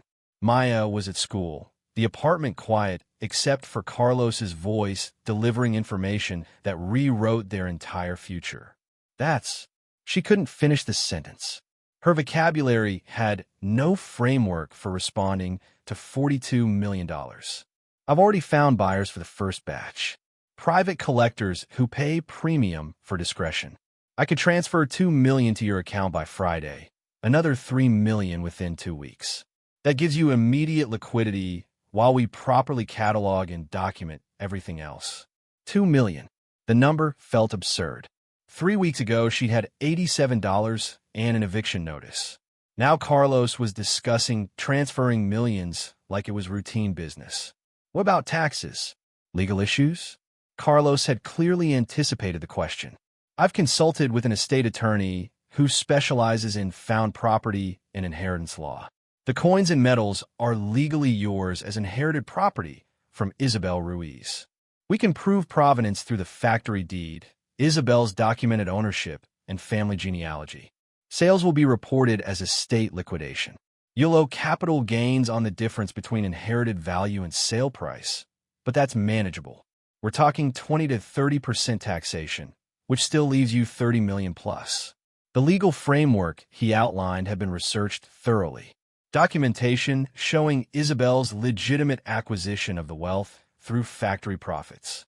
Records proving Elena's status as sole surviving heir. Properly structured sales that would withstand scrutiny from tax authorities or anyone else who questioned the fortune's origins. When can I tell people? Carlos's response came careful and measured. Don't announce anything yet. Let's get the first several million properly documented and deposited. Establish the paper trail that proves everything is legitimate. Then you can be more open. But Elena, when this goes public, you're going to face attention. Media interest in a woman discovering her great-grandmother's hidden fortune. People you haven't heard from in years suddenly remembering their family. Every charity and investment opportunity seeking her money. You need to prepare for that. His warning proved prophetic faster than Elena anticipated. The wire transfer arrived Friday afternoon. $2 million appearing in her bank account with transaction notation that read estate settlement. Ruiz property. Elena stared at the balance, refreshing the banking app multiple times to confirm the numbers were real and not hallucination born from exhaustion and stress. Maya came home from school to find her mother crying at the kitchen table, phone displaying a bank balance that looked like a typo. She approached cautiously, worried. Mama, what's wrong? Nothing's wrong, baby. Everything's right. Elena pulled her daughter into her arms, holding tight while tears that combined relief and joy and overwhelming gratitude soaked into Maya's hair. We're okay now. We're more than okay. We never have to worry about money again. Maya's 6-year-old mind processed this with pragmatic priorities. Can we get a Arial bed? Not the air mattress. We can get anything you want, baby. Anything. The first purchases were deliberate and meaningful. A new bed from Maya, proper frame, quality mattress, sheets and comforter in colors she chose herself. Furniture for the apartment that elevated it from temporary shelter to actual home. A replacement car because the Toyota had finally died completely after the last trip to the factory. Transmission failure that came from asking more than the vehicle could provide. Elena bought practical clothes for both of them. Nothing extravagant, but new and properly fitted. Shoes that weren't from donation bins. Winter coats while they were on sale, because winter would eventually come, and being prepared felt like luxury after years of scrambling. She paid off credit cards, medical bills, every debt that had hung over them like threat. The debts totaled $43,000, an amount that had seemed impossible to clear 3 weeks ago. Now, it was a rounding error against fortune that made such concerns permanent history. But Elena resisted the temptation toward excessive spending. She'd watched enough documentaries about lottery winners and sudden wealth to understand that millions could disappear quickly through poor decisions. Instead, she consulted with a financial advisor Carlos recommended, established trusts and investments that would generate income indefinitely, set aside funds for Maya's education, created security that would survive mistakes and market fluctuations. The transformation was internal as much as financial. Elena moved through the world differently now, without the constant background anxiety that had colored every interaction for 18 months. She could breathe fully, could sleep through nights without waking in panic about bills, could look at her daughter without guilt about everything she couldn't provide. Maya noticed the change in ways that broke Elena's heart. Her daughter laughed more easily, played with abandon that hadn't been present when poverty had trained her to be careful and quiet. She brought friends home from school without embarrassment about their apartment. She asked for things, books, toys, experiences, with hope rather than the cautious expectation of disappointment. 2 weeks after the first wire transfer, Brennan appeared at the apartment. Elena had been expecting him, knew that news of her financial recovery would reach him eventually in ways that would demand explanation. She met him at the door, blocking entry, making clear he wasn't welcome inside. "Ms. Vasquez." He smiled with expression that didn't reach his eyes. "I heard you come into some money. Paid off your debts, bought a new car." Interesting development for someone who couldn't afford $800 3 weeks ago. "I received an inheritance settlement. Family money that came through properly." Brennan's skepticism showed clearly. "From the factory you claimed had no value? The property you refused to sell? I find that curious timing. The factory belonged to my great-great-great-grandmother who built a successful business. She left assets that have been properly liquidated and documented. Everything is legal and reported to appropriate authorities." His expression hardened into something closer to his actual feelings. Coastal Properties is prepared to make a revised offer for the factory property. $300,000. Final offer. Not interested. The property is condemned. Red tagged by the county. You're facing demolition orders and fines. Taking our offer saves you those problems. Elena had been preparing for this conversation, working with Carlos's attorney on strategy that would protect both the property and her interests. The factory is being preserved as historical site. I've applied for landmark status based on Isabel Ruiz's significance as a female industrial pioneer. The county has agreed to delay demolition pending historical review. The application had been filed the previous week, supported by documentation Carlos had helped assemble. Photographs of the factory in operation, Isabel's business records, testimony about her achievement in an era that actively prevented women's business ownership. The County Historical Society had responded enthusiastically, seeing opportunity to recognize a previously unknown figure who deserved acknowledgement. Brennan's jaw tightened with anger he barely controlled. "You're making a mistake. That factory will collapse on its own if you don't act. And when it does, you'll be liable for cleanup costs that exceed anything you've gained. I'll take that risk." He left without further argument, but his parting look promised this wasn't finished. Elena closed the door with hands that shook slightly despite her outward confidence. Brennan represented the system that crushed people without resources. But she had resources now, had money for lawyers, experts, proper documentation. The playing field wasn't level, but it was less tilted than it had been. Carlos called that evening with more news. The second batch of sales had completed. $3 million would transfer Monday, and he'd found a buyer for the exceptional ruby. $600,000 from a collector in Singapore who specialized in historic gemstones. The total liquidation would take 6 to 8 months, but interim transfers would continue providing liquidity while the full estate was processed properly. "I'm also recommending you hire a publicist," Carlos added. "This story is going to break publicly soon. The Historical Society is excited about Isabel's legacy. Media will want to cover the discovery. You need someone managing that narrative, protecting your privacy while allowing appropriate recognition of what Isabel achieved." The suggestion felt presumptuous until Elena considered the implications. Her inheritance discovery represented human interest story that media would absolutely pursue. Single mother finds fortune hidden by pioneering great-grandmother. The headlines would write themselves. Better to control that narrative than have it controlled by journalists looking for sensational angles. She hired Maria Chun, a publicist Carlos vouched for who specialized in sudden wealth clients and historical stories. Maria's first recommendation was direct and strategic. Let's get ahead of this. You control the announcement, choose the outlet, shape the coverage. Otherwise, someone else breaks the story and you're reactive instead of proactive. The interview aired 6 weeks after Elena's discovery, timed to coincide with the Historical Society's formal announcement of landmark status application for the Ruiz factory. Elena sat across from a journalist named Catherine Wells in a studio that felt sterile and performative, telling Isabel's story and her own with words Maria had helped craft.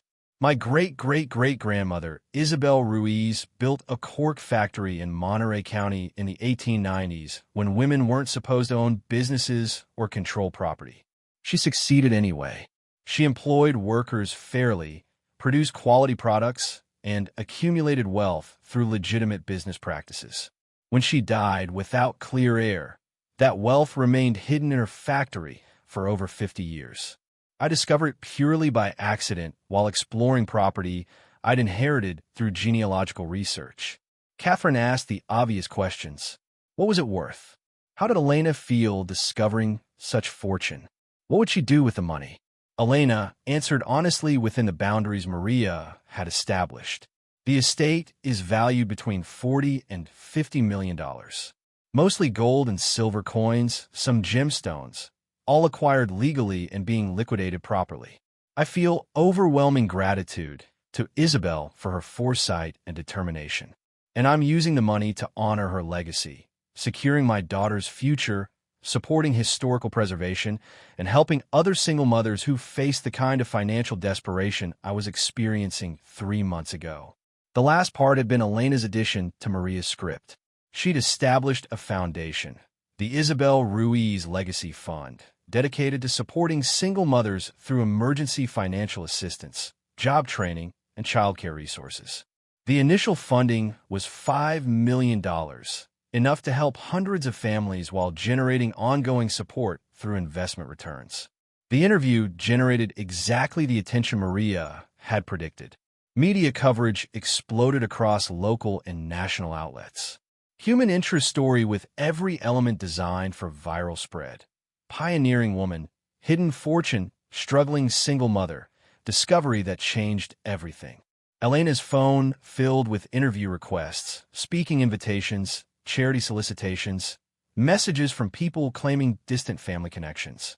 Maria filtered everything, accepting selected opportunities that reinforced the narrative while protecting Elena's privacy. An appearance on a morning show where Elena discussed Isabel's achievements. A profile in a women's magazine about overcoming financial hardship. A documentary crew that wanted to film the factory and tell Isabel's complete story. But Maria also blocked the predatory attention. Investment advisors promising incredible returns. Long-lost relatives suddenly remembering family bonds. Scammers with elaborate stories about why Elena should share her fortune. The protective barrier made wealth manageable instead of overwhelming. Maya handled the attention with 6-year-old perspective that saw past the noise to what mattered. She liked the new bed and the books and the sense that her mother wasn't constantly worried. The rest, the interviews, the media coverage, the people who wanted things from them, was adult complication that didn't affect her world significantly. But she understood what the foundation meant. Elena had explained it carefully, wanting Maya to recognize that wealth brought responsibility beyond personal comfort. Your great-great-great-great-grandmother built something important. Now we're helping other families the way we needed help. That's how we honor her memory.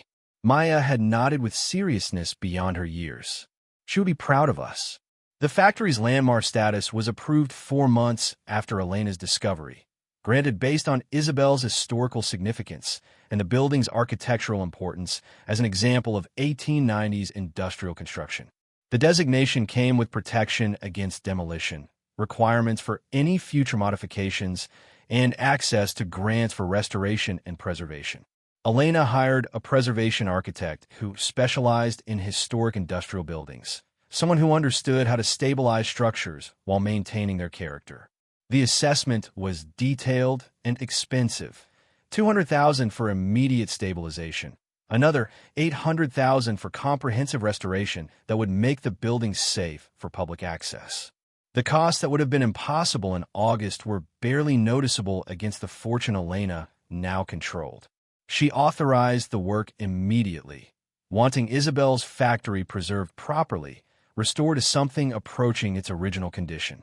Not for commercial use. The Cork industry wasn't returning, but as museum and educational center dedicated to Isabel's achievement and the era she represented. The restoration took 9 months, complicated by the building's deterioration and historical preservation requirements.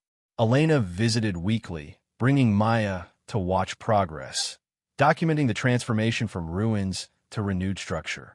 The roof was rebuilt using materials matching the original. Windows were replaced with historically appropriate glass. The machinery was cleaned and stabilized, preserved as evidence of Cork processing methods. But the pressing chamber remained sealed, access panel welded shut, underground vault filled with concrete to prevent any future treasure hunters from investigating. Elena had removed everything Isabel left. The empty chamber served no purpose except tempting people toward discovery that would never come. Better to eliminate that temptation permanently. The factory reopened as the Isabel Ruiz Historical Center 18 months after Elena's initial visit. The ceremony drew county officials, historical society members, media coverage, and a crowd that surprised Elena with its size. The mayor spoke about Monterrey's industrial heritage.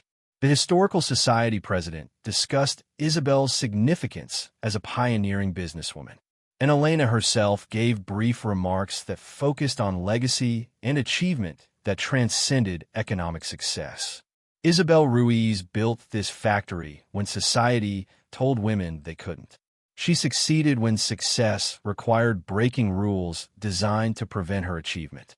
She accumulated wealth and preserved it for future generations. But her real legacy isn't money. It's proof that determination and competence matter more than systemic barriers. That ordinary people can accomplish extraordinary things when they refuse to accept limitations imposed by others. Maya stood beside her mother during the speech, holding her hand, representing the future that Isabel's sacrifice had secured. Afterward, they toured the restored factory together, Elena pointing out features she discovered during initial explorations, explaining how core processing worked, sharing stories from Isabel's journal that documented daily life in the 1890s.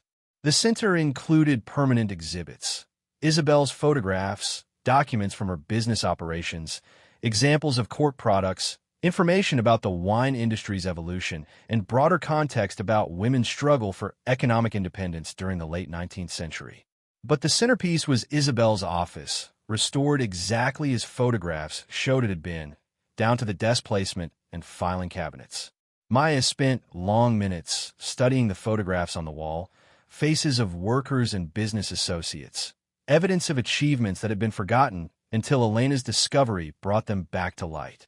She turned to her mother with expression that suggested understanding beyond her 7 years. She'd had a birthday during the restoration period. She was brave like you, Mama. The comparison made Elena's throat tight. I think I was brave like her. She came first. She showed what was possible. The media coverage of the opening generated renewed interest in Isabel's story. A historian from Stanford contacted Elena about writing a comprehensive biography. A documentary filmmaker received funding to tell Isabel's story as part of a series about overlooked female pioneers. The Cork Industry Museum in Portugal requested information for an exhibit about international cork trade. Isabel Ruiz, forgotten for 50 years, was being recognized as a significant historical figure whose achievements deserved academic attention and popular appreciation. But the attention also brought complications. Brennan filed a lawsuit claiming Elena had defrauded Coastal Properties by concealing the factory's value during their negotiations. The suit alleged she'd known about the hidden fortune while accepting his offers in bad faith, seeking damages of $10 million. Elena's attorney, a litigator Carlos had recommended who specialized in property disputes, dismissed the claim as frivolous. Ms. Vasquez discovered the fortune after refusing Mr. Brennan's offers. She had no obligation to notify him of discoveries made on property she legally owned. His lawsuit is retaliatory harassment and will be seeking sanctions for filing it. The case was dismissed within 3 months, the judge ruling that Elena had no duty to inform rejected buyers about subsequently discovered assets. Brennan was ordered to pay Elena's legal fees, $48,000 that felt like vindication even though the money itself meant nothing against her total wealth. But the lawsuit's dismissal didn't end Brennan's campaign. He appeared at county meetings arguing against the landmark designation, claiming historical preservation was being weaponized to prevent legitimate development. He wrote op-eds about government overreach and property rights. He lobbied officials to reconsider the factory's protected status. Elena ignored most of it, recognizing that Brennan's anger stemmed from losing opportunity he'd expected to exploit. But she did respond once, with op-ed of her own that Maria helped craft and a Monterey Herald published prominently. Richard Brennan claims preserving the Ruiz factory prevents development that would benefit the community. But demolishing historic buildings for luxury subdivisions benefits developers, not communities. Isabel Ruiz created something lasting, a business that employed local workers, produced quality products, and contributed to Monterey's industrial economy. That legacy deserves preservation. Mr. Brennan's vision for the property would erase that history to build homes for wealthy buyers from out of state. The community can decide which vision better serves their interests. The response resonated locally. Letters to the editor supported Elena's position. The County Board of Supervisors voted unanimously to maintain the factory's landmark status. And Brennan's subsequent development proposals in other areas faced increased scrutiny from residents who'd learned to recognize when profit motives disguise themselves as community benefit.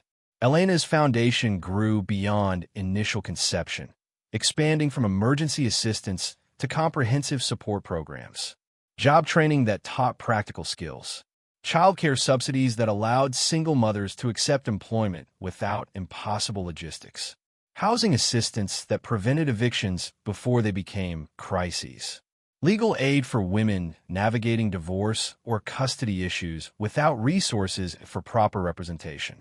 Within 2 years, the Isabel Ruiz Legacy Fund was helping over 300 families annually across California. Elena hired a professional staff to manage operations, but stayed involved in strategic direction, wanting the foundation to maintain focus on the specific challenges she'd experienced personally. She also established a scholarship program for young women pursuing business degrees, full ride support including tuition, housing, and living expenses.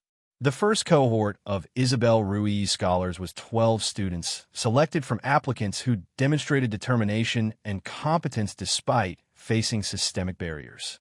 Elena met each scholar personally, sharing Isabel's story and her own, emphasizing that business success was possible regardless of what society suggested about women's capabilities.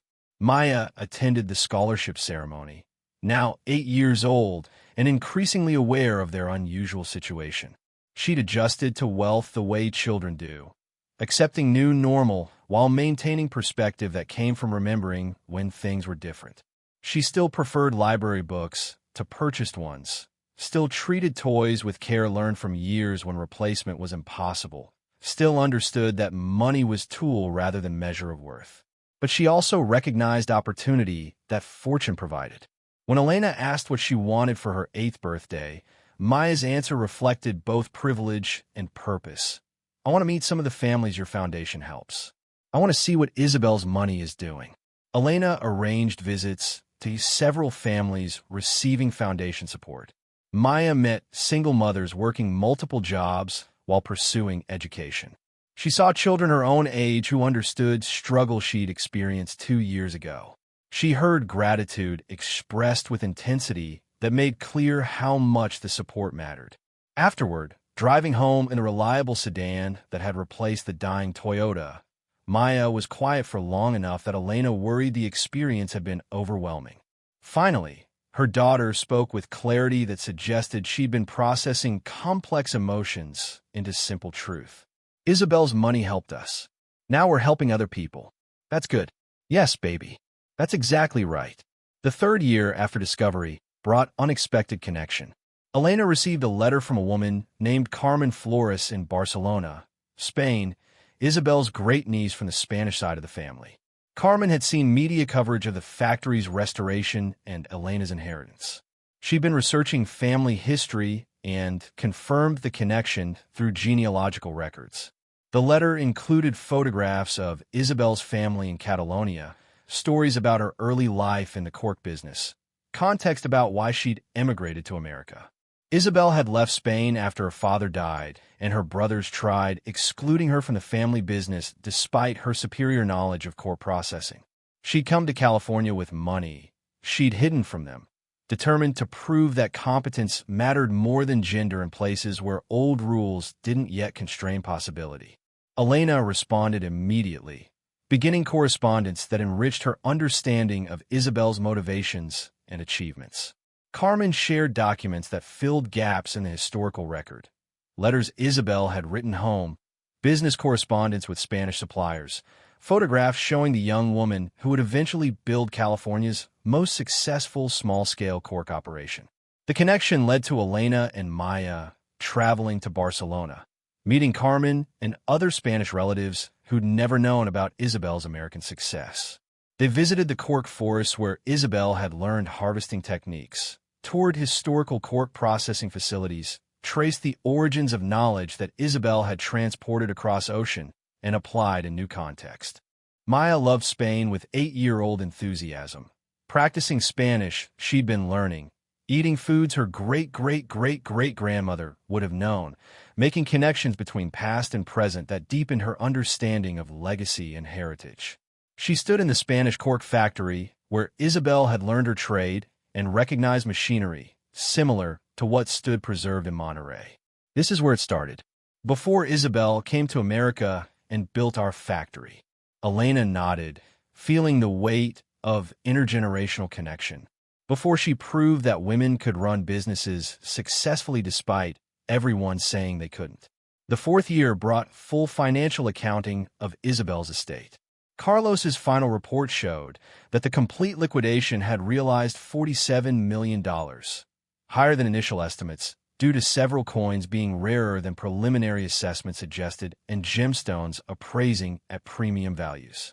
After taxes, legal fees, and Carlos's commission, Elena's net inheritance was $33 million, an amount that exceeded any reasonable definition of wealth, that generated more investment income annually than she could spend without effort, that represented security for multiple generations if managed responsibly.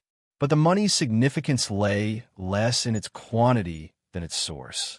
Isabel had built legitimate wealth through business competence in an era designed to prevent exactly that achievement. She'd preserved it across decades when revealing it would have attracted theft or taxation. And she'd trusted that eventually, somehow, someone who mattered would discover what she'd accomplished and use it properly. Elena looked at photographs of Isabel regularly, studying the woman's face for signs of what she'd been thinking, feeling, planning. Had she imagined this outcome? Had she hoped some unknown descendant would find the fortune and recognize its significance? Or had she simply hidden wealth out of protective instinct, trusting nothing except that preservation was better than revelation? Maya's perspective on their great-great-great-great-grandmother had evolved from simple admiration to complex understanding.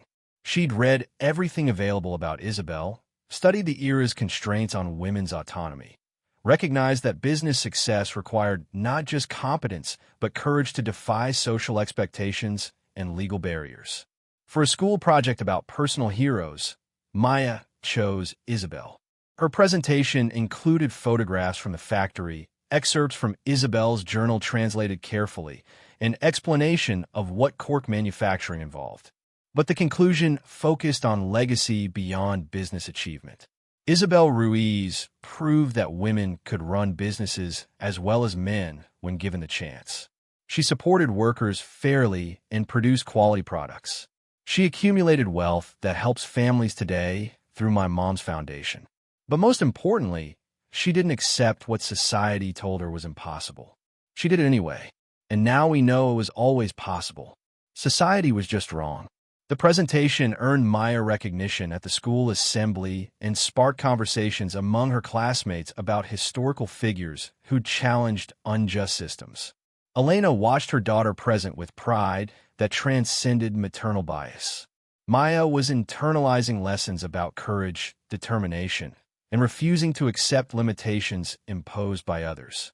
The 5th year after discovery brought Elena to a quiet realization. She'd spent half a decade managing wealth, overseeing the foundation, supporting historical preservation, and raising her daughter with consciousness about privilege and responsibility. But she'd also been healing from the trauma of poverty, from the months when eviction threat and hunger and helplessness had colored every day. That healing was complete now. She could think about the apartment's eviction notice without chest-tightening anxiety. Could remember choosing between food and medical care without feeling that choice's crushing weight. Could look at Maya without guilt about everything she'd been unable to provide before Isabel's fortune intervened. The transformation wasn't just financial. Elena moved through the world differently now, with confidence that came from resources, yes, but also from having survived desperation and emerged intact. She'd faced systemic barriers that crushed people daily and found a way through. Not through her own merit alone, but through Isabel's foresight and luck's intervention. That combination of effort and chance had taught her humility alongside strength. She expanded the foundation's mission again, adding research component that studied economic barriers facing single mothers and developed policy recommendations for systemic change. Individual assistance was crucial, but addressing root causes required influencing the structures that created poverty and perpetuated inequality.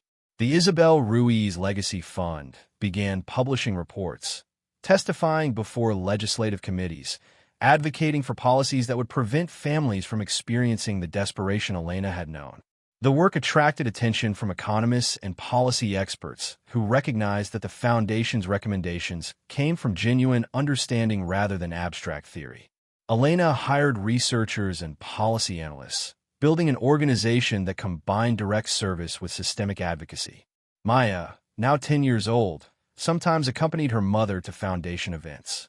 She'd grown into a thoughtful child who asked sharp questions about why poverty existed and whether wealth inequality was inevitable.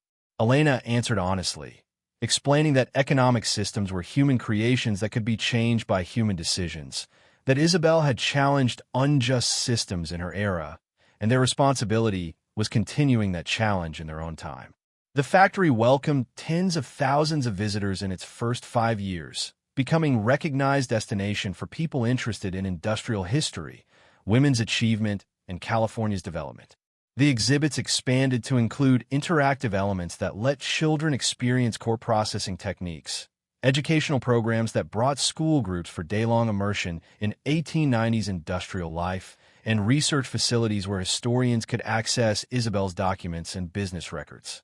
Elena hired a full-time director to manage the center's operations, someone who shared her commitment to accessible history that honored Isabel's achievements while contextualizing them within broader struggles for women's economic rights.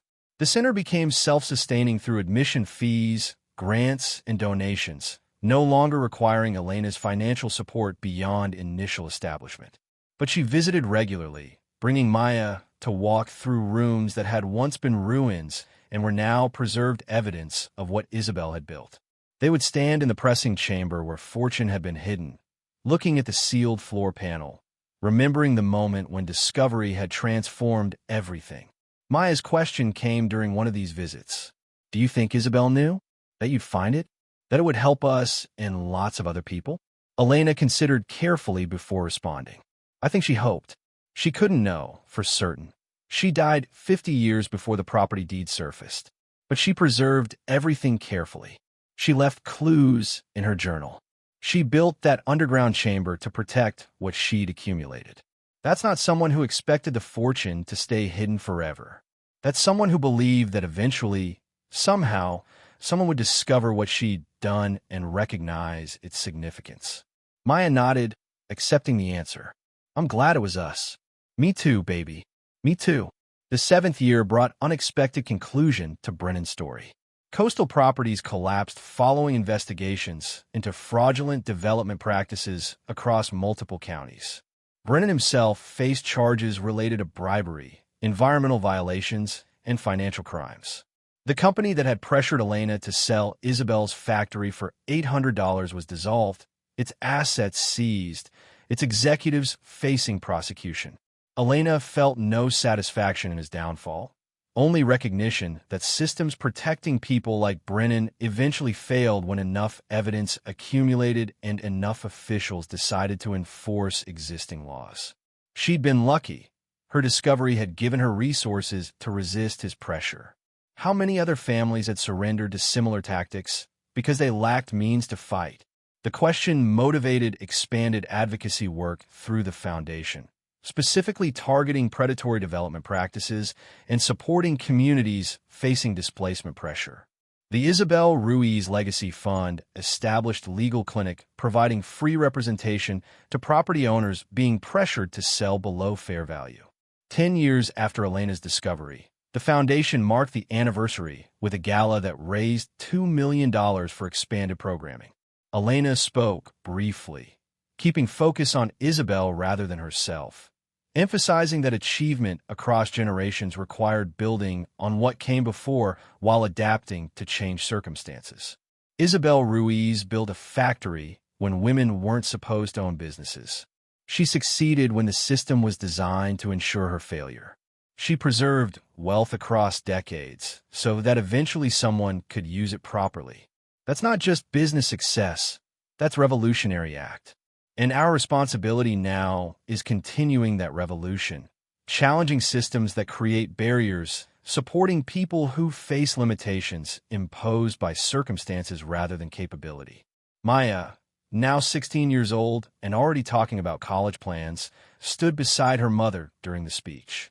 She'd grown into a confident young woman who understood privilege and wielded it consciously. She volunteered at the foundation regularly, worked at the historical center on weekends, and planned to study economics and public policy so she could eventually lead the organization her mother had established. After the gala, they drove to the factory together, arriving at sunset that painted the restored building in amber light. The structure that had been ruins a decade earlier now stood solid and purposeful, evidence that abandonment wasn't permanent when someone cared enough to invest in restoration. They entered through doors that opened smoothly on maintained hinges, walked through exhibits that told Isabel's story to thousands of visitors annually, climbed stairs that no longer threatened collapse with each step. And in Isabel's restored office, they stood together looking at photographs that documented achievements everyone had forgotten until Elena's discovery brought them back to light. Maya studied the image of Isabel standing before her factory, the building pristine and proud, smoke rising from stacks that indicated active production. She looked strong, like she knew she was doing something that mattered. Elena considered her own reflection in the window glass, seeing herself alongside Maya and Isabel's photograph. 3 generations connected by achievement and determination and refusal to accept limitations. I think she did know, and I think she'd be proud of what we've done with what she left us. They stood in silence for several minutes, honoring the woman who'd built something lasting through competence and courage when both were supposedly impossible for women to possess. The factory had survived 56 years of abandonment to be rediscovered and restored. Isabel's achievement had survived even longer to be recognized and celebrated. And the fortune she'd hidden beneath a pressing chamber floor had transformed not just Elena and Maya's lives, but hundreds of families who received support through the foundation, students who got education through scholarships, communities that maintained historic buildings instead of erasing them for development. That was legacy worth preserving. That was inheritance measured not in dollars, but in lives changed and possibilities expanded and systems challenged by people who refused to accept that limitations were permanent. As they drove home through evening that had deepened toward night, Maya asked the question that had been forming throughout the anniversary celebration. Mom, what do you think Isabel would want us to do next? With the foundation, with the money, with everything? Elena thought about the woman who'd immigrated from Spain with hidden money and fierce determination, who'd built business when society prevented women's ownership, who'd succeeded despite every barrier designed to ensure her failure. She thought about the journal entry where Isabel had written that achievement couldn't be erased by time or abandonment or forgetting. I think she'd want us to keep fighting, to keep challenging systems that create barriers, to keep proving that what society calls impossible is just difficult until enough people refuse to accept the limitation. She did that with business ownership. We're doing it with economic justice and historical preservation and supporting women facing the same obstacles she overcame. That's continuing her work, not just inheriting her money. Maya nodded, satisfied with the answer. Then that's what we'll do. The Toyota, replaced years ago, but the name still used affectionately for whatever car served daily transportation, carried them through streets that had become familiar over the decades since inheritance had transformed their lives. The apartment they'd nearly been evicted from was long gone, replaced by a house that Maya had helped choose, with yard and bedrooms and space that felt permanent rather than temporary. But Elena sometimes drove past the old apartment complex, remembering the eviction notice and $87 in terror that she wouldn't be able to protect her daughter from homelessness. The memory wasn't painful now, just contextual. Reminder that security was recent and not to be taken for granted, that millions of families still faced the desperation she'd experienced, that wealth brought responsibility beyond personal comfort. Isabel had understood that, had accumulated fortune and hidden it carefully and trusted that eventually someone would use it properly. She couldn't have imagined the specific outcome. Factory preserved as museum, foundation helping hundreds of families, scholarship program supporting young women's education, policy advocacy challenging systemic barriers. But she would have recognized the principle, building something that lasted beyond individual achievement, creating value that served purposes larger than personal enrichment. Refusing to accept that limitation was permanent when determination could overcome barriers. The house's lights were visible from 2 blocks away, warm glow promising security and comfort in home. Maya was already talking about homework that needed finishing, texts from friends that required responding to, normal teenage concerns that reflected the stable life Elena had built using Isabel's fortune. They pulled into the driveway, gathered bags from the gala, walked together toward the door. And Elena felt the weight of gratitude settle over her like Isabel's presence, acknowledging what she'd done with the inheritance, blessing the choices Elena had made. Some legacies were measured in money, others in achievement that transcended economic success. Isabel Ruiz had created both, and Elena had honored both, and Maya would continue both, and the cycle would persist as long as determination met opportunity and courage refused to yield to circumstances. The door closed behind them with the solid sound of home. Inside, photographs of Isabel shared wall space with family pictures. The metal box that had held her journal sat on a shelf where visitors could see it and ask questions that led to stories about a woman who built something impossible. Maya put her things away and started on homework while Elena checked foundation emails and scheduled meetings for the coming week. Normal evening activities in a life that had been transformed by discovery and choice and the willingness to honor what came before while building something new. 10 years since an eviction notice and a letter about inherited property had collided.